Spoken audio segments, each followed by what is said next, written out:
Yo, yo, yo, it's M.I.A. Radio. Hey, what's good? What's good? We're It's back. episode 89. 89. Yeah, 89. In the new studio. New studio We alert. just moved. We here finally. I mean, kind of set up. Kind of done. We're in transition right now, but a lot of cables, there's a lot of shit going on, but we were lucky enough to have a special guest, our first guest in the new studio. Yes. Ooh. We welcome Sak Noel. How's it going, brother? Hello, What's how are you good? guys? Little mini clap. I'm very fine. Thanks for having me. I'm honored to be the first one to ever sit in this chair. Of course, man. Yeah, I mean, I'm glad we got to have you in the studio. I know it was like kind of last minute, but like, you know, That's the best one. yeah, and it's crazy because we were talking when they hit us up, like, yo, that's crazy because we've been playing your music for a long time, Right. but like Yeah. we never really knew you. At least I didn't really know who you were. I just knew you were a dope DJ producer. So it's dope to have you in here and get to know your story. Thank you guys. No, I appreciate that. And yeah, man, it's been a weird year. So I was in Miami, obviously, and you guys just through a friend, we just made this happen. I'm really glad that I'm able to explain myself a little bit more for the Miami audience. Right. Always good. For sure. So, I mean, we just kind of wanted to get started and see how you got your start in DJing, producing, all that stuff. Well, it was kind of by accident because when I was a little kid, I used to do a lot of stuff that was creative. You'd say I would love to write stories. I would love to draw pictures. Well, not pictures. I wasn't that good. Like my stuff. And one day I was like, what else can I do? Because I was curious, and I found a computer program that would allow me to make music. It was called a tracker. It's not even like Ableton or anything. Like, it was like a Proto DAW, something like from another time. And I started making music with it, and I started to just show my music to my friends and the people at my high school, and they were like, "Shit, that's actually good, right?" And I was getting attention and love, so I was like, "Oh, maybe I should keep doing that." And I kept doing it until I reached a point I was like doing it professionally. And that's just the way it goes. You start doing something enough time and getting the good feedback, and you eventually get good at it. Did you have any musical background, or you just started programming? No, I think my grandfather or something, like my great grandfather, he used to play the trumpet, which is cool because I made a song with Right. his trumpet. Right. But I do have a trumpet from him at my house. It's like an old metal trumpet. I don't even know the name of that, but yeah, he used to play that instrument. So that's the only That's thing. the only thing. Yeah. And did you was DJing like a thing that came right away, or was it music? Was it production and DJing? Was it? First it was production because I was very young and I couldn't get into a club to Right. actually DJ. So I started making like music for like the local radio stations and stuff like that. And I caught the attention of people that had a club, and they told me if I wanted to play there. But I was 16-year-old. So in Spain, that's the minimum age that's legally accepted to be in a club. And I said, yeah, but I was still at high school. So I Right. did like maybe one night a month. Was 16 up? Like you could be in 16 up, yeah. Wow, Damn.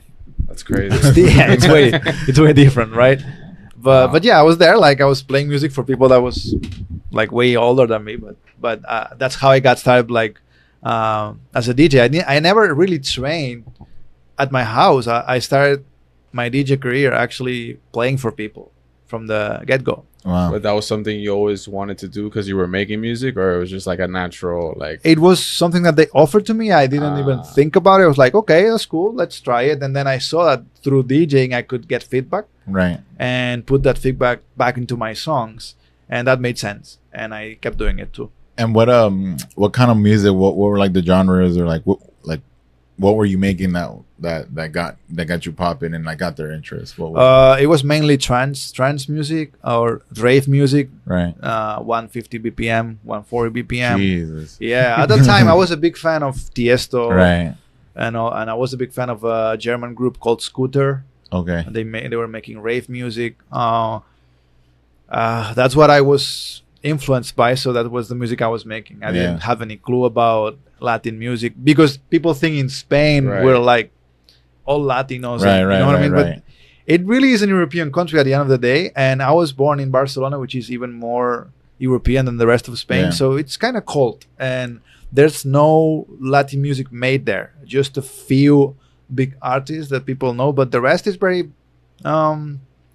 it can vary. Like you can have people making rock, people making dance, people making jazz or tech house. It has a really like...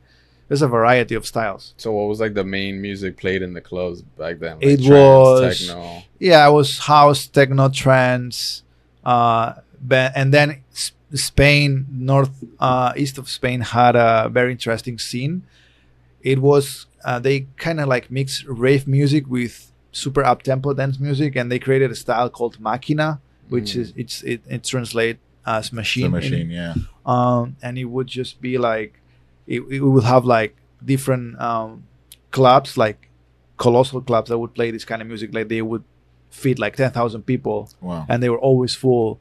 And the DJs that play that music, they were having like superstar status before Instagram, before Right. Twitter. I was too young; I wouldn't get to it, but I know the stories.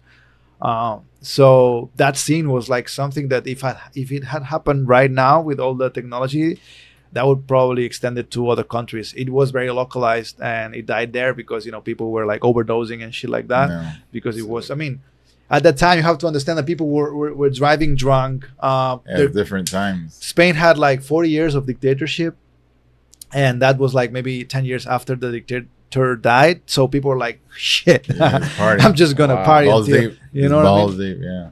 So when did you when you were in those clubs and stuff? When did you like start to take the career seriously? Like, Well, I was never in those clubs because I was too young. Okay. But that music still made it past those clubs, and that influenced my music. But when I was playing at the clubs, it was kind of normal situation, like same what you could find in Miami right now, or just people having a good time. And obviously there were more police controls. People weren't getting drunk and driving, at least not the amount of people that were doing it before. So it was more like a normal situation. I never got to experience the wildness of that era.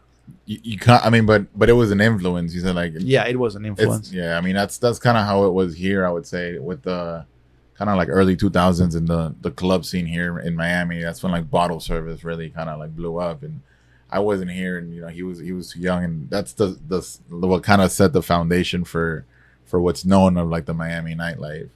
So it's such a staple, and it's like it's certain music and certain things about it that have influenced all of us here. So. And that's the thing. Like now I'm like thinking, if I was like 16, well, or in this country 18, 21, and you're having like your club years are gonna be during the pandemic, right? Yeah. So you're not gonna experience anything like this. yeah, You know what I mean? What I experienced, like, it wasn't as wild as like late 90s in Spain, but still. What I'm saying is these kids, like, what music or what experience, or like, are they gonna be like late blooming? Like, you know what I Right. mean? They're gonna club when they're like 25, or like, Right. what's that has never happened before. yeah. I feel like, especially after this, like the whole rave, like just large, packed parties, like that might take a while to come back. So, like that experience, they might miss out on those intense like raves where everyone's just sweating. I know they're partying at home, but it's not the same. Nah, No, never. it's a whole not the different same. environment. Like it's just different. I mean, the thing about the rave is the music, the people, like the energy of having so many people together. That's what kind of like hit, so hard about raves. But now everything's gonna change in that sense. Yeah, I don't know. So when you were coming up in the club scene, I mean, was there like how do you come up in the club scene in Spain? Like, because I know here we kind of had, you pay your dues, you do opening gigs, you do that. But how would you? Oh no, in Spain it's very territorial. Yeah. You don't get that. This guy is the resident, and until he retires, no one else is gonna take. There's Retires no or favors, dies. Yeah, no favors, nothing. It's just gatekeepers. gatekeepers. Yeah. Like, yeah, it's just. And you were the youngin coming in. Yeah, so my DJ career in Spain was very unsuccessful. I just played 5 years or 3 or 4, I don't know, maybe 5 years at the same club, and then I stepped out of this club and started to take gigs like as a guest DJ, because I had a group and we were three. It was another DJ and a singer, so we were doing that kind of like scooter vibe, and I was doing different gigs, but not really, like maybe one a month or something like that. And then that gave me time to focus actually on my music, and then it's when I actually started to make like club anthems for different clubs. So I got more eyes on me, and then I made Local People, and I started touring internationally. So my time in Spain was over. So when did you say, like, on your head, start focusing, like, yo, I'm Like gonna what make clicked? music? Like was there a moment where you were like, all right, like I gotta like get serious, or I gotta like, it's cool I'm DJing, but like, like you said, focus more on production. Like, was there anything like memorable that was like, Yeah. What it was when I was in college, and I quit college. I was studying journalism, and I said that I don't like this, and I just quit. And I said, okay, now I just have to do something, right, to earn money or have an income source. So I started to make productions for clubs and taking DJ gigs with my group until I was able to survive of that. Yeah. I mean, the rent in Spain at the time was like 200 euros. So, I mean, it wasn't that difficult to survive. So, yeah, I did that. And then, after 1 or 2 years of doing this, I started using my name as a solo artist, as Sak Noel. And then I just made Loca People, and everything changed in a couple of months, I would say.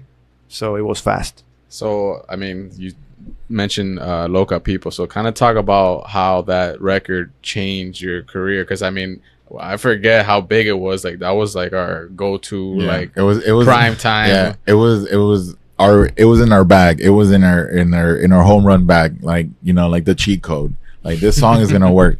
Like, when you felt that you weren't hitting it, when you felt like, I played with this, whatever, and but you're like, let me bring it back. Like, Loca People was it. Like, it was a song that just instantly people would hear it, and then just like the energy would come. And that was almost starting to be, or if not in the height of EDM. So like for that to like really stand out was like, it wasn't easy, because I mean, every week there was like 5 songs that sounded the same. Right. It was in the very beginning of EDM. Yeah. It was kind of in its own lane, because it had that party format of like the girl singing and like very just like fun, and that energy worked so good with everything. And then when the beat hit, people just reacted like it was. Yeah, it was kind of crazy. I mean, I did that song May 2010, and then I made the video September 2010, and I uploaded on my YouTube channel November 2010. And 2 weeks later, no kidding, I was already getting booking offers from different countries, and I thought those were jokes, because I was like, what the fuck? And I told the story, and that's true, that my first gig internationally came from a country its name is Albania. It's in the Balkans. Right. And it was a club. It was like, what the fuck is this? And I didn't even know. Like, they were asking me to go play. I'm like, we're fine. Yeah. I thought that was a joke. So how much do you want to get paid? I'm like, I don't know, 500 euros. I was getting much less in Spain, so I assumed something. Right. And they said, yes, obviously, that was really low, right? Yeah. But I didn't know that. So I accepted that money, and they flew me over there, and I played at this club. And that club was like a beach club. And I was kind of interesting, because, the rest of the road to the club was no asphalt, like it wasn't paved. You could see like poor people. And but the club was full of people with money and cars parked outside. Like, how the cars got there? There's no roads. Yeah, that's how it is in Nicaragua. Like, in Nicaragua is the same shit. Like, they'll do these parties in the middle of nowhere, and you're like going through these dirt roads, and like you see like the cows, like like on the way there, you're just questioning. And you're just like, where am I going? And then you get there, and it's like paradise. Yeah, you could see like this old woman with the babushka, and then the club is like fucking popping bottles and Versace and all that, and like it's like, maybe I should have asked for more money. And they knew you were the guy that made Loca People, or just a club that booked you? Or they were promoting you as no, they were promoting the song and me, like and that was the first one I did because of the success of the song, and that was crazy. Like, what that was like. Then I realized, no, man, I need to sit down and take this different, because then other offers started to come, and I started to tour more often and getting used to it. And that was everything. Everything happened in the span of like 6-7 months, and then obviously my career took off internationally, and I wasn't even playing in Spain anymore. And you did that song all independently. You dropped Yep. the song and you did the video yourself. Yeah, I dropped it. Funny story. I dropped it for free. Yeah. Wow. I mean, that wasn't even for sale. But you just knew that, like, you felt that song was.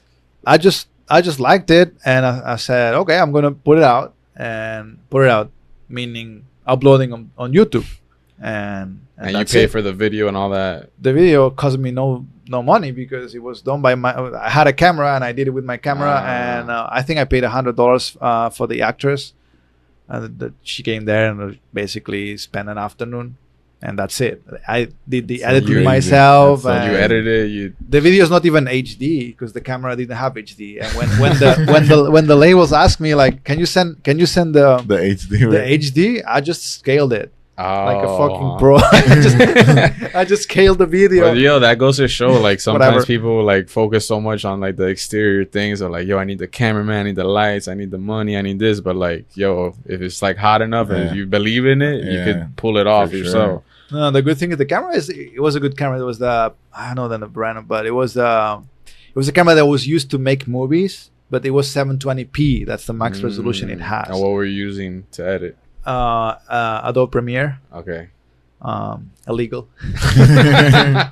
You gotta get the crack version. No, I always like to pay for the software that I actually use, Yeah. Right. and there's a lot of free software you can use too. So there's no need to go Yeah, pirate. yeah. So once that came on, your career took off. Did you get any offers like from management or agents or people like trying to? Yeah, steer you? I got some. The song was licensed to Spinning Records, to Ultra Music here in the States, Universal Music in all the countries, and different labels across Europe. I didn't even know what licensing meant, but I got in touch with a company in Spain that got the song and moved it for me. And thank God it was them and not other people, because they are how to say that, they're maybe not the best in terms of, because they're a publishing company actually, but they are not the kind of people that screw you around in that sense. So they made a more or less fair deal to me. So it was good, but I could have gone through, I don't know, someone that said to me, okay, we're gonna do this and that, and just never Screw got you. paid. Other shit. Well, there's one thing that I never got paid for, is all the YouTube money, Oh, that's right. because this label in Spain, because they're a publishing company, right? So they didn't have a label properly, so they licensed the song to another Spanish label in Spain, and for some reason that wasn't stated in the contract because it was very early. It was 2010. YouTube, It's maybe, fairly new. yeah, they didn't even know. I don't know.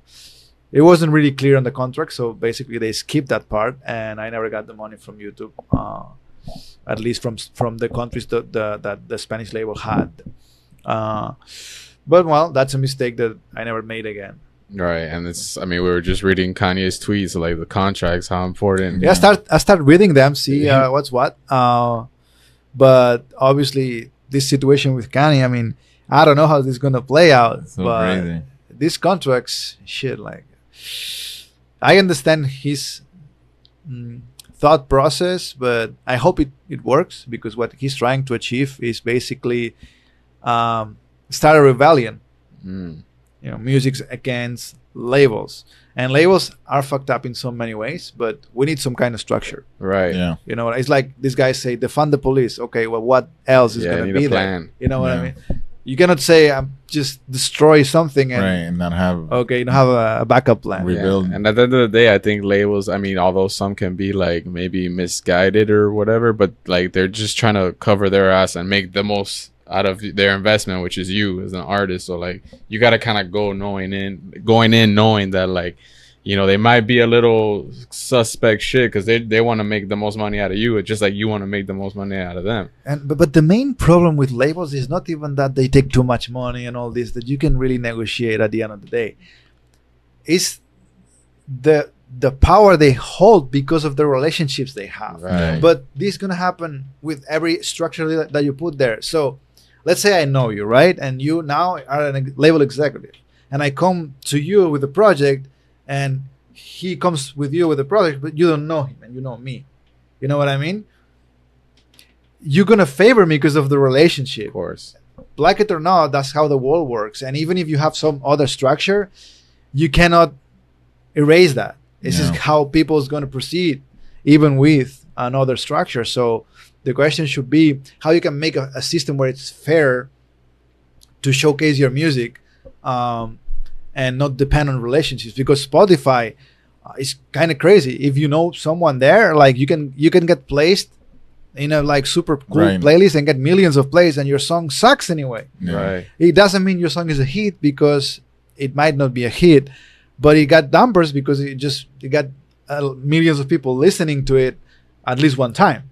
You know what I mean? So this is something, it's even worse than radio stations, because radio stations, what they did is like, okay, I'm going to play this song, but if it doesn't react, I'm just going to pull it out. Spotify is like, you're going to stay there for 3 weeks. You know what I mean? But you already got like millions of views. So that is the system that for me is the problem. Instead, there are other social media like YouTube where you can have your own channel, and it's more artist based, and you don't depend on labels that much. And you're on YouTube from the get, like early on. Yeah, and I love YouTube for that. I mean, it has its flaws, obviously, but the fact that you can control whatever you want to, put there, and it lets you interact with the fans and say, I have a new song, that's the new one, the one that you want to promote. On Spotify, you have the 10 popular songs that maybe, they picked that for you, and it's kind of complicated and it's messy, and the playlist game is kind of corrupt at this point. So I don't like it at all.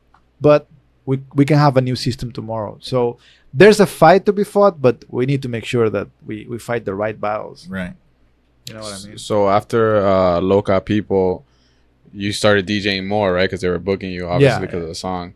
And then did you ever like come to a point where you were like, okay, I need to get back to the music, or you just wrote I burnt Loca out People? massively. I burnt out massively around 2012. Because you weren't used to DJing that much, traveling that much, and then the lifestyle gets to you. So yeah, that's the problem. Like just what I said with the system in the music business, that my system sucked in the beginning, because I was playing maybe in Dubai one day and then in Vancouver next day, instead of doing something logical. And then I had to stop and make a plan. And so I stopped, and I made a plan for my music, for my gigs, for everything that I wanted to do moving forward. I needed like a proper team. And that's when Savi started to come in, because he's part of the team right now. And we make music together. And so funny that he's my neighbor in Spain. And he's my neighbor too now in LA too. But but the thing is that I needed to find the right people to move my product forward. Right. And when I was by myself in the beginning, it was kind of crazy, the things that I was doing. Yeah, it's hard when you try to do something all by yourself. I mean, you were making a video, editing, doing all that. Yeah, I love that, but at some point it's just because you hit a ceiling. You can't. Yeah, it's and you cap, and then I mean, having other ears, other eyes makes everything always like, you step back and you see the whole picture. So. Yeah, you always need a team. That's the most important thing you need in the music business. So once you burnt out, and then you got back in, focused in the game, and then you made, well, I mean, not that easy, but you had another hit a couple years later, Trumpets, which you were just talking about. That's when we made Trumpets. Which that was like my opening, like that was another, like if I got the chance to headline, that was like my, all right, I'm gonna start with Trumpets, because like the beginning was so like epic and like and everything, and you could always go to hip hop, you could go so many ways with it, and starting with that record. And I was gonna ask what kind of shifted you to more on the Moomba side. You had Loca People, you had Paso. I had this No Boyfriend who was kind of successful. Yeah. So what kind of changes from like the up tempo? Was it just because the music was changing too, or no? We did that before the music actually went down tempo. Yeah, because you were one of the first. I was gonna say you were in when the Moomba started to hit, when EDM, when the up tempo stuff was already kind of going out. You're already putting out Moomba stuff, like. Yeah, I had a lot of demos of Moombaton in my computer as far as back as 2010, but Right. I didn't have the balls to put them out. That's the problem. Yeah. Because I thought my product was more up tempo, and I was like, I like this, but I don't know. I don't know. And I thought like if I ever do that, it has to be something that really hits, because otherwise, it's gonna be a misstep. You know. So when Salvi and I came out with the trumpets melody and the basics of the song, and I was like, that might work. You know what I mean? And then we got Jean Paul, and the product was just perfect for the, and then we took the risk, we did it, and it paid off. But you know, the idea was there, because after, you know, I started traveling with Loca People, I wanted to explore this side of myself, because as a Latin artist, you know, this kind of beat is the one that is actually natural to you. Yeah. Also my father is from Pakistan, so that also is part of, you know, that beat is also like the music they have there. But in the beginning I was influenced by the Europeans. That's why I made Local People that way. Mm-hmm. But I wanted to do that. It's just like, I don't know. But then we had the product, and it was just crazy to see the reaction, and it opened a new door for me. So now I could do up tempo and down tempo, and people would still be like, okay, that's cool. Did you think that you were getting kind of almost stuck in that EDM world, and you were like, I want to get out, but you were hesitant because then maybe the EDM world wouldn't love you as much for like... Well, EDM will never love me. Right. I mean, so I mean, it doesn't really exist. I never anymore consider myself an EDM DJ in the sense like you see Martin Garrix or Right. Afrojack and all these people. I made a song with Kashmir this year, and that's the most EDM I made in my career. But I was never doing those gigs. I was doing my own stuff. Sometimes I did play in clubs that they would play, but I was sold differently. That's good though, because I mean at the time there was a lot of guys that were just like trying to ride the EDM wave, and then since they were just in that like one thing that was happening at the, I guess you say a fad or whatever, they kind of fizzled out because they never had their own image or their own like personality, their own sound. So then once that whole thing phased out, those guys... The problem with EDM is that created a bunch of superstars like Diplo, Aoki, Guetta, couple more, and the mid class really not much, and then the third tier, the lower tier, the third. Yeah, there's no one that's there. Like it just. But it was crazy because I remember like even towards the end, because I was living in Vegas. And I would see these guys play, and I don't even remember their names right now, but like they had these contracts, and then I would go here and play, and it was like, bro, I had to leave. And then like now you don't even see them, and it's like, I think it's better to be an open format DJ right now that like a third tier EDM. Yeah, for sure. Because you can service more of a wider audience than them, because the only reason of their existence is that either they can do like a solo gig and sell out, or play at a festival. That's it. And I respect the art of that. Like, hey, I want to communicate my stuff as a DJ and my music, but it as a business, it's really difficult to actually fill up a venue of 500 persons and sell all the tickets, even for like a second tier EDM DJ. Yeah. Instead, if you know how to play different kinds of music and have a brand at the same time, you probably will have more longevity than any of those. Yeah, I feel like that time it was hard to sustain. It was just like lightning in a bottle, and everyone was cashing in, and then no, man, it was a kind of trap for a lot of kids, and it's unfortunate. Like I saw that in Spain, a lot of promising kids that start to get signed and everything. Now they're just not doing it anymore, because they were contracted because they knew how to put like a kick and a bass, right, and make a drop, which is the most easiest thing that you can imagine. Like, it's no difficulty on that. But then make a song or like a pop song or something that, you know, the real producers that has the context. You know what I mean? That's when you see that the EDM was kind of like just a moment in time.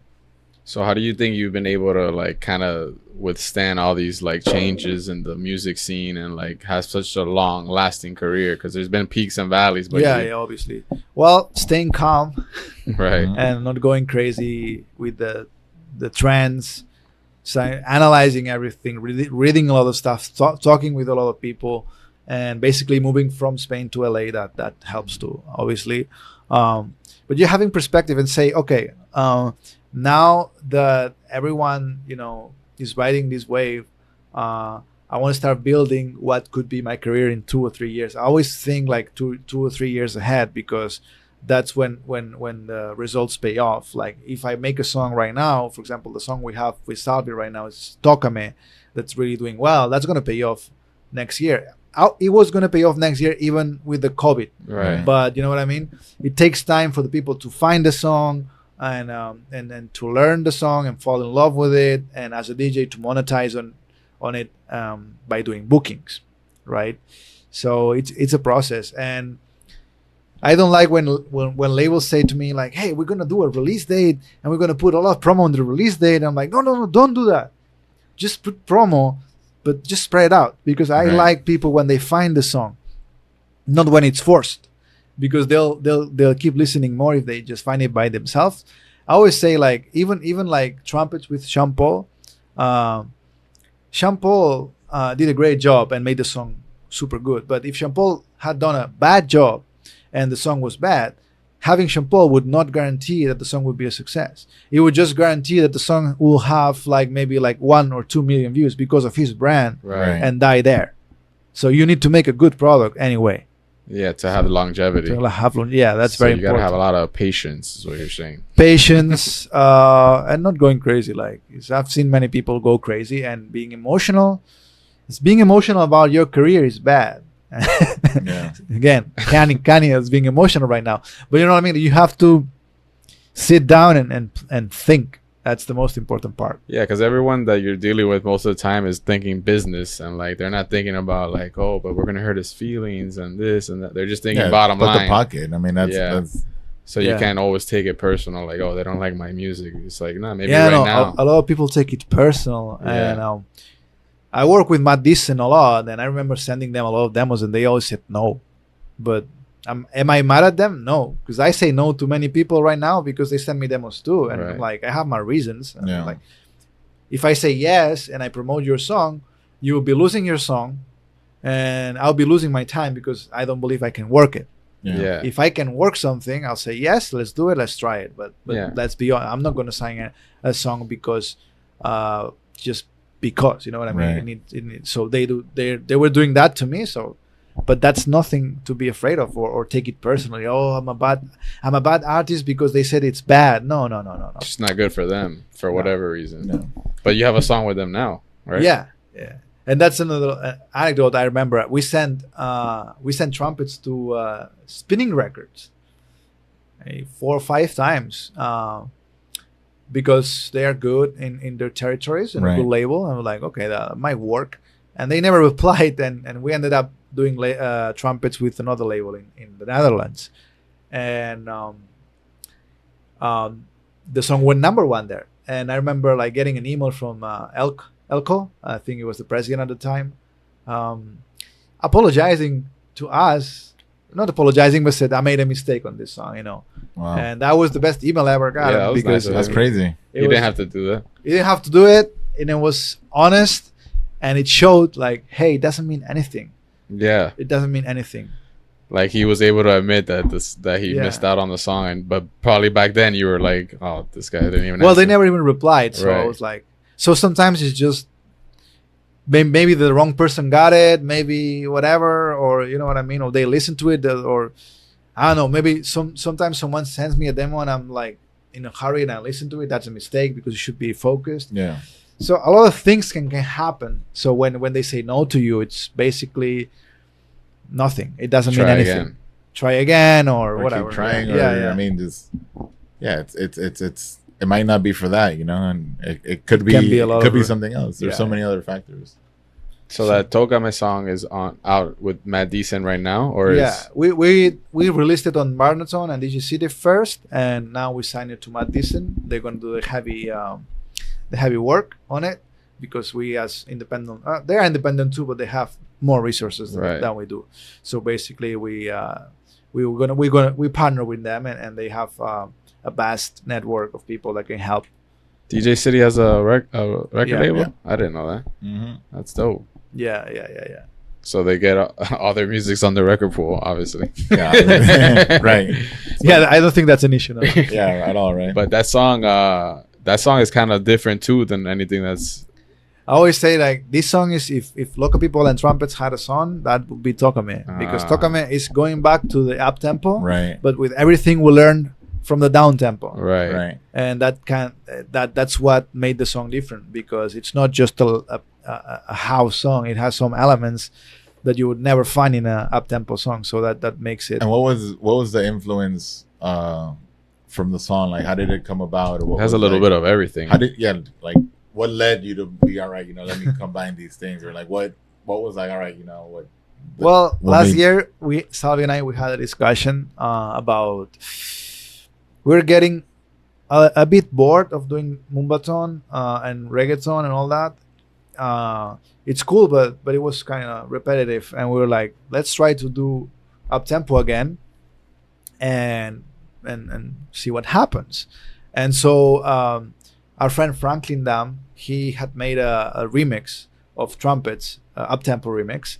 And he had an interesting beat, and Salvi saw that, and he said to me, we should take that beat out of the remix and start something new with it. And we just did that and added the guitar on that beat. So it was kind of like a process of decision, and then a bunch of different things happened that just made sense. And you could call them accidents if you want, but I would say it's more consequences of the decisions. And then the song just happened. But it wasn't like you guys weren't like, all right, we're gonna sit down and make this type No, of beat. never. You never Yeah. do that. That's Right. impossible. It never happens that way. If you know someone that does it, just let me know. Yeah, I mean, if you sit down trying to make something and it never comes out, like Nah, you can. We just said like we should try to make like up tempo because we're getting stuck. And then it was like our brains were like racing because it's a new lane. There's no one here. Yeah. That just when you make music, or do you make it with the intention of like an artist to jump on, or you just like No, whatever, no. just when it's for ourselves, we just do stuff for fun. And if I have to do a project where I know it's for someone else, then yes, obviously we have this in mind and we create the beat for that. But normally it's just fun. have you ever like turned someone down that like heard a record and was like, oh, let me get on that, and you're like, nah. No, not really. When I always get vocals, I always try to make them work, even if they're like not what I expected. Because the thing is that normally the singer has an idea that you didn't have, but you can still make it work. You can still put the both ideas together. You just need to find a narrative. You need to find a way that the people would understand it. That it's not two ideas fighting. It's two ideas complementing each other. That's the key. Sometimes it takes a lot of time, and sometimes it just happens. That's cool. Is there any artist that you would want to work with? Oh, like, yeah. Jason Derulo. Who else? I know it's maybe not, but I would love to work with Florida because I have a beat that's perfect for him, and I kind of like want to do it.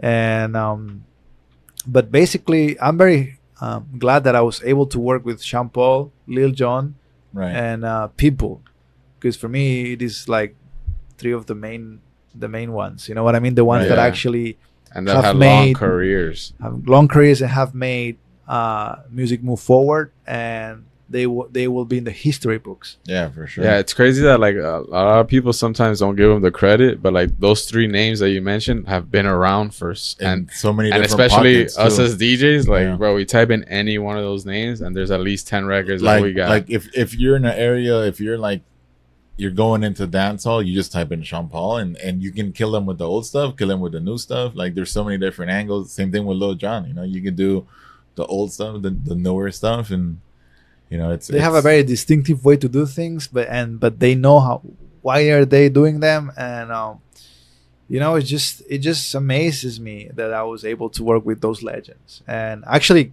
I get along pretty well with every one of them. So it's crazy. That's pretty dope. It's a good So people to surround yourself with, especially if you're trying to make music for a long time. Right. Yeah. That's the. It's like working with Scorsese Right. and Steven Spielberg. I mean, no jokes. For me, it is. Yeah. No, it's the heavyweights. It's those are the guys that. That's dope. I'm gonna. And it's like, because I always like to work with new kids or like people that's upcoming, and it's fun. But whenever I work with them, I see why they made it that far, because they always deliver stuff that, hey, that's what I needed. Shit, okay, that's cool, man. And they have a good like energy vibe on them too. Like they are grown-ups and they've been through a lot of shit, so they just got through the bullshit. Yeah, like, no you know what I mean? wasting Straight to. There's no need to like bro whatever. Like, Right. don't bro me. Like, what happened? What is that? Straight Like, to work. yeah. And do you have any young up and coming producers or DJs that you like mentor, help, or? Oh yeah, we have Or a look bunch out of for? people. Franklin is one of them. Savi is no longer a kid. He's made a name of himself, so he's good. So other people, yeah. Franklin mainly is the one that we're working right now. He's 23 years old, so he's very young, and he's from Spain. But obviously in LA, I still don't know a lot of people because I've been there for like 3 years. This year it doesn't count Yeah. Nah. because I haven't been out of the house even. Of course. Asterisk. Yeah. So, but yeah, trying to meet people there also to start working with them and create. Always create stuff that we think it's good and see if it sticks. How do you like living in LA versus Spain? I mean, it's two different animals. It's not fair to compare them because lifestyle, Spain wins by a lot, Yeah. but business-wise, LA just destroys Spain. Right. Right. But like, what do you want of life? Like, what do we are here for? You're here to work, To go work, to LA. yeah. You're here to have fun. Yeah. That's the good thing. Before the pandemic, I was just like, I need a break. I'm going to Spain, Right. or I need to work. I'm in LA. Cool. Now Right. it's just, I'm I'm at my bedroom. Yeah. Locked in no matter what. Yeah. But you're back and forth, or you? Yeah, reside in because LA? normally I do have a lot of gigs in Europe, and every time I do, I just spend a couple of days in Spain or whatever. And you run your label out of LA. LA. No, I would never make a business in Spain. No. Yeah. No, that's not a good. Why It's not? not a good economy and not a good system. I feel like Spain's somewhere where you go and you're like, just fuck it, I'm gonna retire and chill. Yeah, if you do that, it's fine. Like a lot of people still like when now that I'm here and I follow a lot of American people, they're always complaining, and especially the young ones. Yeah, like especially in LA, That's right? the American. That's the you're like typical the, American. the young ones, they're like They're millennial Americans. they're against even capitalism. Like, dude, you don't know, you don't know. Like, you have a great system, it's flawed, but Right. you have one of the greatest systems in the world. You're complaining with, sometimes you're right, but try to do what you're doing in Spain. You know what I mean? Yeah. Then we talk, and it's like and that's why a lot of immigrants still like are Republicans and stuff, because they hate what they had in their countries, and Right. and they do the pendulum. They go for the opposite, Yeah. which is you have to stay calm and see It's like this Yeah. the scar of like the PTSD of like thinking anything related to that is gonna be And obviously, capitalism has its own whatever, but it's a better system than communism. I think we can agree on that Yeah. more or less. But everybody. a lot of these kids, they never experienced it. And they just read about it. Yeah. They never experienced it. Especially in 2020, it's just like, oh, let me find out what this is and fight for it, just because. Yeah. I Yeah, got 'cause time. it's always like a good idea, like, hey, yeah, let's share whatever. Yeah, until it hits that it's really not. Yeah, no, I know. But whatever, that's another discussion. When Tocame came out and things weren't going in that direction and like the up tempo, from when it came out to now, do you feel that the scene is going more up tempo again? Yeah. Like and where do you see it going? Like That was us trying to actually predict that last Yeah. year. That the dance scene, especially in the Latin side, it had to go up in tempo because there Yeah. was no more ideas in the down tempo. Right. Like all the reggaeton hits have already been I've made. been done, yeah. All the greatest Ozuna records have already been made. Right. With all the respect to Ozuna, but I mean, he can still make different ones. But and it's, make them it's better. But he already needs to redundant. change. It's formula. redundant. Yeah, it's and same goes for me. If Yeah. I kept doing that, I was like, okay. So I think there's no other choice but to go up. And another thing that made me see that is the guaracha in Colombia. Mm. It's 128. It's very Latin housey, and that's working really well. Even Maluma did a song with Victor Cardenas, which is one of the guys that made Baila Conmigo, one of the biggest hits of last year. So, and I saw this working in different countries in Europe, because when I go to Europe, sometimes I meet with labels that I had deals with, and just sit down.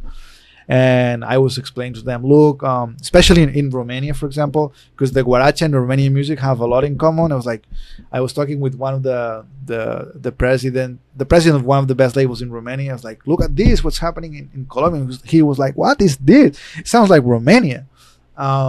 So the growth is there, and it's gonna be just from here on. It's gonna just go, and it's probably gonna be extending to the Anglo part Right. of it too, because Yeah.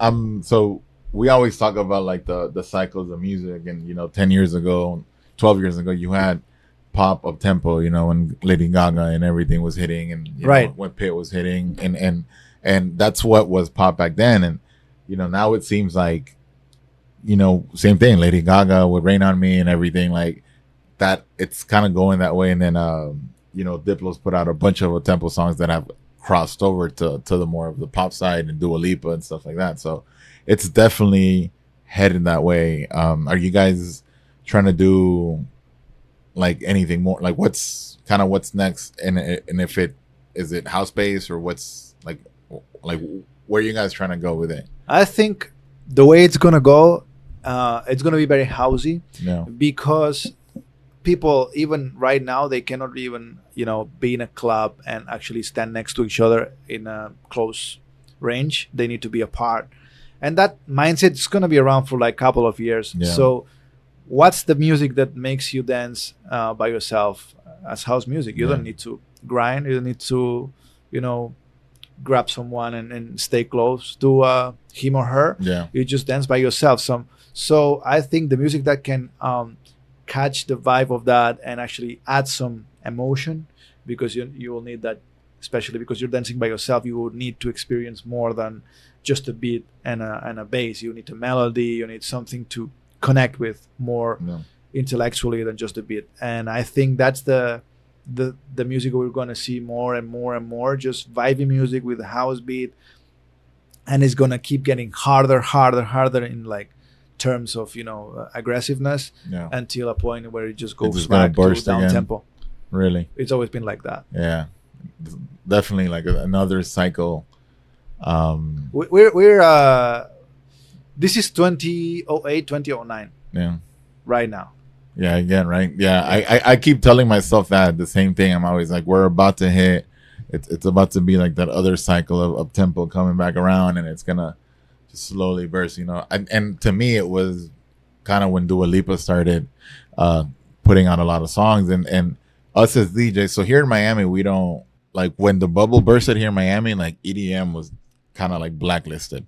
Like places were like venues that we would play EDM at from one day to another were like, no more EDM. We're playing rap, and that's when reggaeton started to kind of like come up again. So you slowly bring in those songs, and it was so negative, like that. I mean, people hated it. People just hated it because it brought so much back, because it was the South Beach mentality of standing outside a club. Am I gonna get in? And then you go in, and first of all, you paid $40, and then you're paying all this money to be in this, like all of that in Miami, like burst. So you have scenes like in Wynwood and everything, and more casual places came around. So when the music was crashing and it was just rap, all those places made a lot of money. And with time, as reggaetons come back, it's like you see it. And then when Dua Lipa came around, it's like, all right, I haven't played pop music in a while.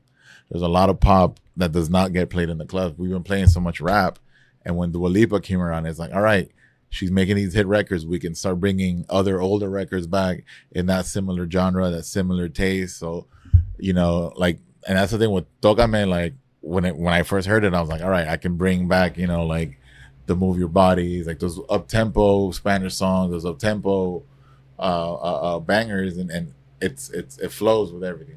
Yeah, now you want to hear this because you're just tired of the other stuff. That's Yeah. completely human behavior, and it's Yeah. completely normal. And it's happened before. I remember when I started playing at the club around 2000s.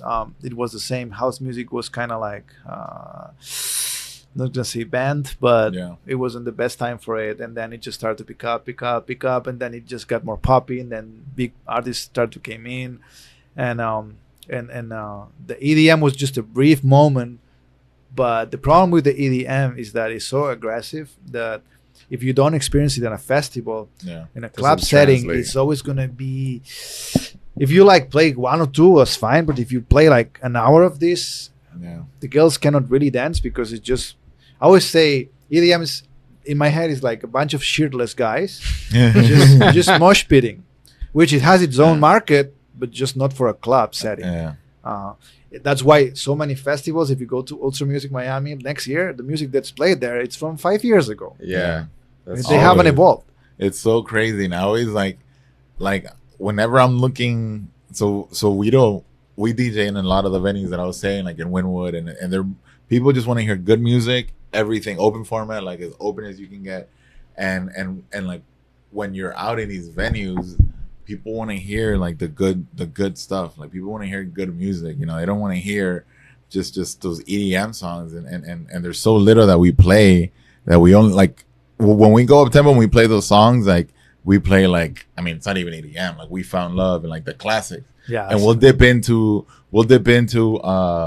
Pursuit of Happiness, like Aoki remix, like stuff like that, but that's it. People don't want to hear that. Like it's they're like so scarred and it's No, you're completely right. And I think that the open format DJ is the best DJ there is in terms of, skills and also vision. But there's one thing that the open format DJ needs to upgrade. And I think the first one that does it or the first ones that do it, they're going to be fucking big.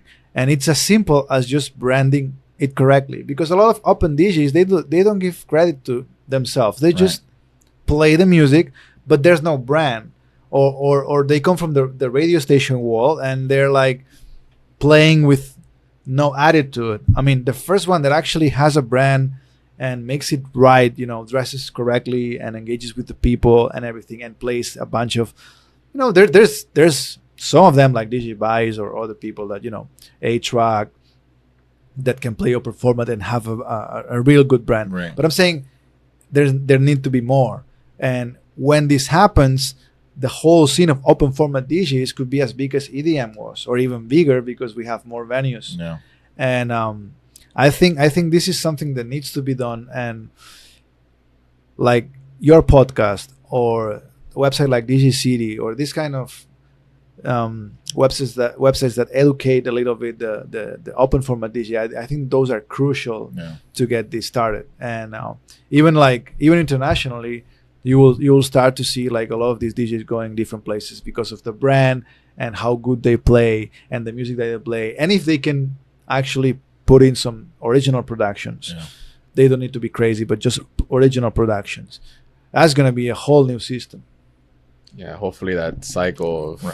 comes back around. Because I Full- mean, there was full- a time where the open format DJ was like, The rock star. but then the EDM thing kind of like took Drowned that them out. light that was Yeah. about to, and then AM passed and all that. But we were like on that trajectory, and then it was a whole EDM new- like stepped over us and then put And then we had to, like, EDM come back out. has the effects and has the good looking guys and all Yeah. that bullshit that the open format never had. And it was also, I think you're right, and it has to do like with us, or not us, but like open format DJs kind of being like, nah, it's not us. Like Yeah. we don't do that. Yeah, like, because the open format guy is Yeah. always like the mentality of the open format guy is like, it's about the music. It's about partying. Like, who cares what I look like? It's about like what I'm doing as an artist and I'm pushing out. Like, it's never really been like, all right, I gotta like focus on and in EDM, they were literally building these artists. Like they were making these guys like their bomber image jacket, and everything. long yeah. tee. Yeah, like it was the look, like it's so crazy that you know, they were being grown. You know, they're all plans. But I think that's the way. Like the open format need Yeah. to be like branded. Branded. Yeah. That's the word. It needs to be branded. Yeah, like I think you're right. Like as a whole, not just from within, but like you said, like all these kind of outside sources helping. Like, yo, this is like, check this out. Like you guys are missing out on these open format DJs. Not just us being like, yo, like look at us, like we're dope.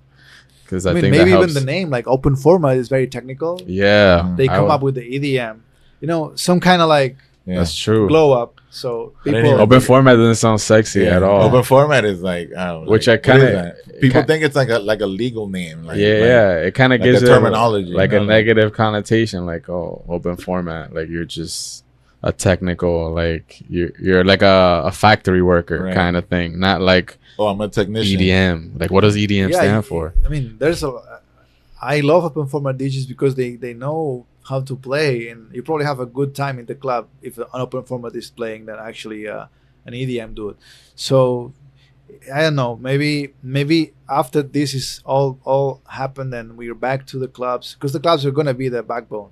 Yeah. The club's gonna be the place because it's not that big. You know what I mean? And so we have open format superstar DJs starting to tour the country, have legions of fans. So when you go to New York, you have a line at the door just to see you play. Right. You know what I mean? Because you have a brand and people know that's going to be sick. You know what I mean? Because a lot of people, when they see EDM DJs, they don't even know what they're playing. And they just go there because they see the name. It's fine. It's going to be people there. Yeah, I mean, Let's that's go. how it's funny because that's how it used to be back in the day with Tiesto. People would just be like Tiesto, like people just knew the name, and then you'd be like, "Yo, what's one Tiesto song?" And people would be like, Tiesto's the best house techno DJ ever. And you're like, it was always that name of Tiesto, like, and they couldn't even say like anything, but it was the name. Yeah, no, but that's normal. I mean, you cannot blame people because they have a lot of. I mean, it's like they don't need to know. No. I'm They saying the just need power, to- but I'm saying the power Yeah. of those DJs of being that name. It was all branding. branding, It was yeah. all like the name. So I think that's the next step, and I think we will see it. Yeah, and I think also, I mean, unfortunately, with the situation going on now, I feel like the open format DJ kind of is gonna be the front line, at least in the beginning, because there's not gonna be big shows per se, and there's not gonna be like mega clubs operating with like social distancing, until the future. So those small venues and those open format DJs that can like read the room and like keep people in and curate the vibe are gonna be important. I mean, the golden. I might be wrong on that, but the golden era of the festivals, I think we already had it. Yeah. Yeah. Like it was a golden era back in the late 70s, early 80s, and then it just died out again, and now it was this golden era of super big festivals, and I don't know what's gonna happen, but one thing I know for sure, there's nothing that lasts forever. Nothing. Not the brand, not the product that's on top for all the time. So my guess is that this coronavirus, like with all the bullshit that has created, one of the possible consequences that people will be like not that eager to go to a festival, especially if they never experienced it before, because that's what's Yeah. going to happen. Like a lot of these people that were going to go to festivals, they're not. You know what I mean? And a lot of like mid-sized festivals that are not Live Nation, they're gonna just disappear because it's impossible. Mhm. It's gonna be like a complete reset across the board, I think. Yeah, it is. I mean, Coachella's still gonna be there, and the super Yeah, big like ones. the Lollapalooza, like the no, but definitely. I mean, how many other? I mean, you DJ a lot of them, but how many of these random festivals in the middle of nowhere and all these random, it used to be that somebody from San Antonio would drive to Dallas, for EDC like once a year. Now it's like in San Antonio they have their own little four mini festivals. So it's Just go to Twitch yeah, for a festival now. yeah. It's just No, streaming. it's a change in behavior. I mean, Yeah. it's difficult to predict. It's difficult to see what.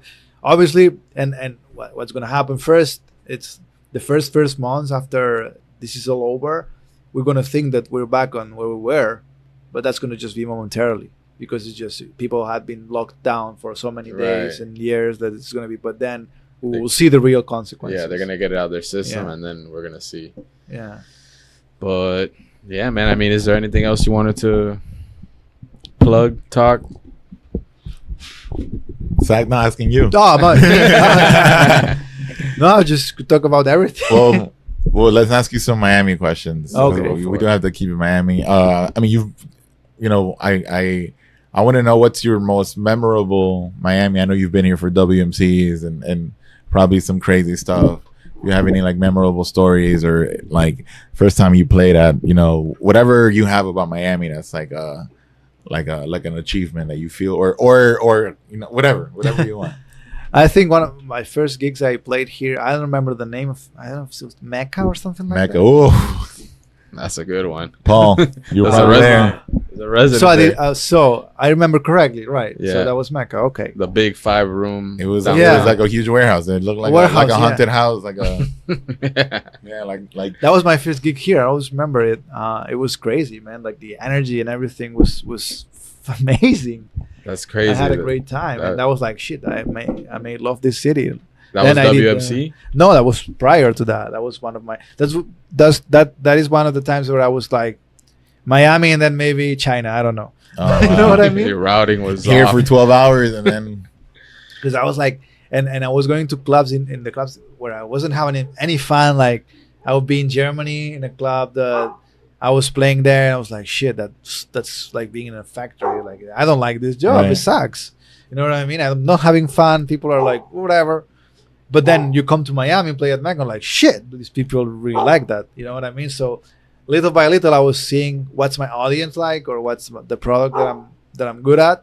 And Mecca was one of the first places I experienced like what it is to feel like a superstar DJ. that's so funny. Mecca's like I went there one time, but that was like a venue where like a lot of our friends came up and in that scene I was like they were young and That room was dope because it was like it wasn't really done it had been done in other clubs, but since it was so big, like you go and there's a house room, then you walk in and there's like the hip hop room, and there's a Spanish room, but like you could switch in between rooms the whole night. It goes to like 6 I have a a.m. blurred memory, but Yeah. I do remember I had a great time. Did you go to like Space or anything after? Yeah, Is it I played the same at block? No, not that night. But I went to the other venues here later on in the winter conferences. What I never played is Ultra Miami, but I mean that's because I never like actually pursued the EDM movement. I was more comfortable like playing like pool parties or whatever. So I never was like, yeah, I need to play Ultra. So I never did. I mean, I think it worked out. I think you're doing good without it. Yeah, I mean, a lot of DJs they have this super Ego. not ego. It's like a stripe, It's not like ego. It's a goal to Yeah. play at those Yeah. festivals. But it was never my case. I always thought the festivals are like more a place to showcase your music, which is good for the fans. Mhm. But I can do that every day at any other place. So what's the real point? To experience a festival? Yeah. I mean, I already experienced festivals, so I mean, I don't know. It's just me. I'm a weird guy on that sense, or a weird DJ, because most of DJs they really love festivals. But I think also like sticking to your sound and your shows. I mean, the people that go to see you want to hear your set, want to hear what you play. So whereas in like a festival, you might kind of get lost in the sauce of like all these huge lineups, and then like who's gonna go see you, who's gonna remember you, the timing, the stages, like all that. Yeah, that's what I say all the time to my friends, that they go and play these art cards and all that. I'm like, what are they doing? Like, Yeah. just might as well just go as a to have fun. Why do you Right. want to play in a car that's moving? I mean, you played one of the best clubs, whatever. Why you downgrade yourself just to be on the flyer? It's like there's like 2,000 names on this flyer. Yeah. Nobody knows. But as people want to have that stripe of saying they Yeah. played at Ultra. And the funny thing is, many people think that actually I do play festivals. And Yeah. it's like, wow, I love your set at Ultra. I'm like, yeah, cool, sure. You know what I mean? You Because killed it at Ultra 2012. whatever, Like, you know That's what I mean? funny. We know someone that played like Like the- they put it that they played Ultra, but Yeah. they play like next to the bathroom. no, like Oh man, was like the merch Yeah, section it or was next to something. the bathroom. It was Yeah. like the concession. It was But- he played in like the concession area. But the best part is that they Man. made an entire. He made a video. He made like a recap video, and it's like him DJing like up close, and then it's like obviously other stages, and it's like the lights Yeah. and everything, and then like him up close, and then Like you gotta give him credit though. He made he made it work. Made you know? that shit happen. If you knew, you would see like people walking by, going to the bathroom, like you know. Like, I never understand this. Like, why is like it's a personal goal of yours, but it's, Yeah. I think it's hurting your brand. yeah. I mean, like when you make a real achievement, like I don't know, this year I played the Grand Boston, which is a club that's Yeah. well renowned, and it's something you can be proud of. But if I played stage 6 I say ultra, where I can say any festival. Stage 6 at the opening act at noon, yeah, at noon when the people are coming. where and CDJs overheat, you know. how is that an achievement? They just Yeah. have you there because they need someone, Yeah. and you happen to be there. Like that's not an achievement at all. It's just I don't think that should be in your resume. And then you, and the point of that is like there's more, like there's one thing I like to say, like there's more DJs that play at Tomorrowland every year than DJs that don't play Tomorrowland, because they have 2 weekends and they have like 5,000 DJs Right. playing. How is that exclusive? Yeah. If you play main stage Tomorrowland, okay, now we're talking, and that's something that Right. holy shit, you know what I mean?